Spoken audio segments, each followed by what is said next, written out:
Welcome to Witnessing Through the Arts. My name is Josephus. I'm a spoken word poet. I've been doing spoken word for over 15 years, and there are two major things that I focus on. One is education through correlation, using spoken word poetry to teach literacy skills from K through 12, whether it's similes, metaphors, onomatopoeia, character education, or simply showing a student how important their voice is. I'm here for it. Second thing I love to do is the Poetry Cafe. I'm the director and the host. It's a platform for artists across the community to use their gift to just showcase their talent, to connect the community, and to show the world why they are here. So whether you are a football player, a basketball player, a veterinarian, a cab driver, or a teacher, the Poetry Cafe is a space for you to share your art. Whether it's poetry, hip hop, or R&B, will always be in your mind and your body and your soul. Hope to see you soon.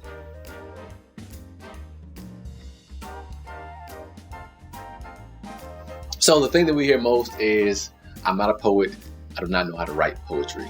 And that's where I come in. So one simple way to create poetry is using your 5 senses. 5. 1, 2, 3, 4, 5. First thing I always tell people is to pick a topic or a subject. Then you simply, use your 5 senses. Your first sense is always touch, right? How does that thing feel to you? So say we're talking about love. How does love feel, right? Step 1. Step 2, how does love taste? Like a sunrise or a sunset or like life itself. How does love smell? Like roses, like a walk in the park, like a spring breeze. How does love look? Right? Like a warm embrace, like a bouquet of flowers, like sailing on the seas of life. And then number 5 is how does love sound? Right? Like a symphony or a wind instrument or jazz and hip hop all mixed together and fused as one. So a very simple way to write poetry is simply using your 5 senses: touch, taste, smell, sight, sound. And boom, now you're a poet, creating your own life story. All right, and now that you are a bona fide poet, let's put that work to the test.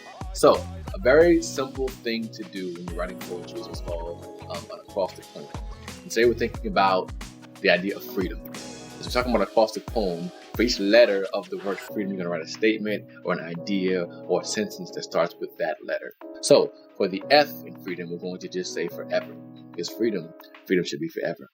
For the R, we're going to say running towards something bigger than myself. For the first E, we're going to say every single day I'm willing to fight and die to get my freedom. The next E is going to be everlasting and elastic, constantly stretching the idea of what freedom could be. The D, demanding every day that we deserve freedom. O, outcomes. We need bigger and better outcomes when it comes to freedom. And M, me, myself, and I, future generations, we all deserve to be free. Freedom. So with that, you have 7 different lines, all on an acrostic poem, starting with the letters involved with freedom. F-R-E-E-D-O-M. Now, we're going to add to that your 5 senses. What does freedom feel like? What does freedom taste like? What does it smell like, look like, and what does freedom sound like? So 7 plus 5 is 12, right? So at least 12 lines on the basic concept of freedom. I'm going to give you 15 minutes to complete this assignment. Good luck. Ready, set, and go. All right, so now that you are done with your poem, I challenge you to share it. The world needs more of you, more of your voice, of your creativity. So I know you have an IG or a Twitter or a Facebook or a Snapchat. I challenge you to share your poem in one of those resources, one of those outlets, so the world can see how beautiful you are when it comes to being a poet. Thanks for tuning in. Hope to see you out there on the pen and pad, on the stage, doing more poetry and sharing your gift with the world.